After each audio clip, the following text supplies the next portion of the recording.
Hello guys, this is my another new video. সকাল সকাল উঠে পড়লাম এবং বের হয়ে পড়লাম বাইরে ব্রাশ করবার জন্য। একটু পরে রেডি হয়ে চলে যেতে হবে আমাকে অফিসে কাজের উদ্দেশ্যে। সো দেখতেই থাকুন আর বাইরে ভিউটা দেখিয়ে দিচ্ছি। আর এই যে গাছগুলো দেখছেন, এগুলো মূলত আমি সাইডে গিয়ে সেটিং করে থাকি। সো দেখতে থাকুন। আমি এবং আমার বন্ধু হেঁটে চলে যাচ্ছি বাস স্টপের কাছে, যেইখানে থেকে বাসে চড়ে আমাদেরকে যেতে হবে কাজের সাইডে। তো আপনারা অবশ্যই দেখতে পাচ্ছেন সাইডে চলে এসেছি এবং এই যে ঘাসগুলো দেখছেন, এগুলোই মূলত কাঠবর গাছের। হ্যালো গাইজ, আসসালামু আলাইকুম। This is my new blog video. So guys, দেখতে পাচ্ছেন সকাল সকাল উঠে বাইরে বের হয়ে গিয়েছি ব্রাশ করবার জন্য। একটু পরে রেডি হয়ে চলে যেতে হবে আমাকে কাজে। আর বাইরে ভিউটা দেখিয়ে দিচ্ছি আপনাদেরকে। আর দেখতে পাচ্ছেন মূলত এই চেরিগুলোই আমরা সেটিং করে থাকি সাইডে গিয়ে। সো দেখতে থাকুন ভিডিওটা। আর একটু সামনে গেলেই দেখতে পাবো না, রাস্তাটা একটু কাদা টাইপের, কারণ বৃষ্টি হচ্ছে তো অনেক প্রচুর পরিমাণে, এই কারণে রাস্তাটা কাদা পাক হয়েই থাকে। অলরেডি আমি রেডি হয়ে গিয়েছি এবং হেঁটে চলেছি অফিসের দিকে। আর একটু গেলে সামনে অফিস। সো দেখতে থাকুন। আমি আমার বন্ধু তিনজন একসঙ্গে হেঁটে চলেছি। আর সামনেই দেখতে পাচ্ছেন আমাদের অফিস চলে এসেছে। আর এইখান থেকেই ম্যানেজার মশাই আমাদেরকে নিজের নিজের কাজ বুঝিয়ে দিয়ে সাইডে পাঠিয়ে দেবে। তো দেখতেই থাকুন। আর একটা কলা নিয়েছে হাতে খাবার জন্য, কারণ সকালবেলায় খালি পেট থাকতে অনেকটাই কষ্ট হয়। এই কারণে একটা কলা খাবো এবং পানি খেয়ে চলে যাব কাজের সাইডে। আর এই যে দেখতে পাচ্ছেন, বলতে বলতে না বলতেই আমাদের অফিসে পৌঁছে গিয়েছি।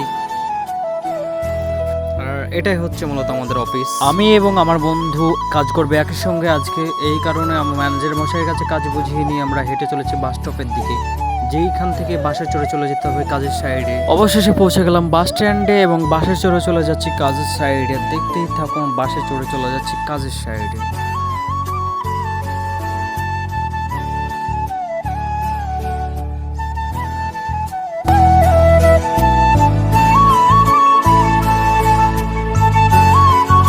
আর এই যে দেখতে পাচ্ছেন আমার বন্ধু, আমি সিট পেয়েছি এবং আমার বন্ধু সিট পাইনি, তার জন্য দাঁড়িয়ে যাচ্ছে। এই কারণে আমার উপর অনেকটা রেগে আছে তিনি। বাস থেকে নেমে পড়েছে এবং একটু হেঁটে গেলেই আমার সাইডে পৌঁছে যাবে। এই রাস্তাটা অনেকটা ঢাল ও নিচুর দিকে হাঁটতে আমাদের অনেকটা কষ্ট হচ্ছিল, কারণ রাস্তাটা একদম অনেকটা উঁচু টাইপের।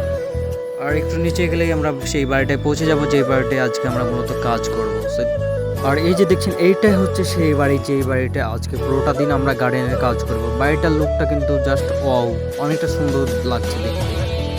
আর কেরালাতে কিন্তু বাড়িগুলো প্রত্যেকটা বাড়ি, আমি বাড়িতে ঢুকে আপনাদেরকে আমি ভিডিও করে দেখিয়ে দিচ্ছি যে বাড়িটা প্রথম অবস্থায় কেমন আছে এবং সমস্ত কাজ কমপ্লিট হয়ে যাবার পর কেমন হবে। তো দেখতে থাকুন পুরো বাড়িটা কেমন আছে এখন।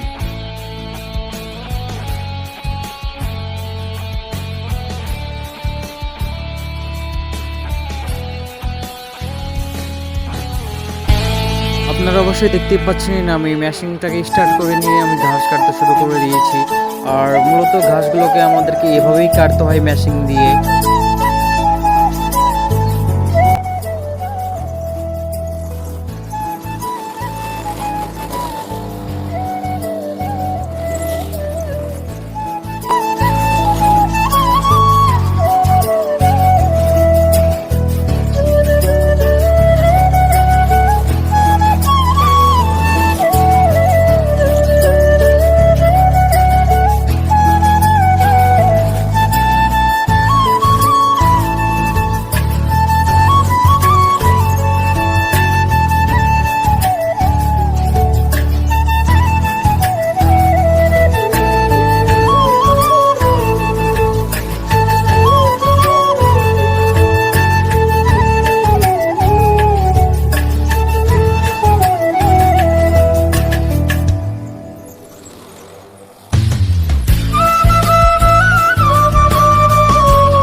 বাড়িটার ঘাসগুলো সমস্ত কিছু গাছগুলো সমস্ত কিছু এলোমেলো হয়েছিল। আর আমি পুরো কাজটা করার পর কেমন হয়েছে সেটাও দেখুন। কাজের অবস্থায় এমনটাই ছিল ঠিক।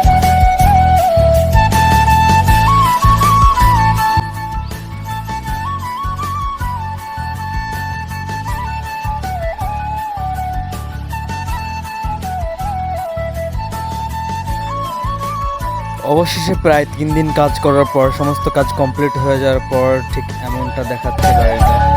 আর একটা কথা না বললেই নয়, আমার ক্যামেরাটা ধরার জন্য কেউ না থাকায় আমাকে কেটে কেটে ভিডিওগুলো রেকর্ডিং করতে হয়। এই কারণে সমস্ত কাজগুলো কিভাবে করলাম এইগুলো রেকর্ডিং করতে পারি না, কারণ একার পক্ষে এটা সম্ভবও না।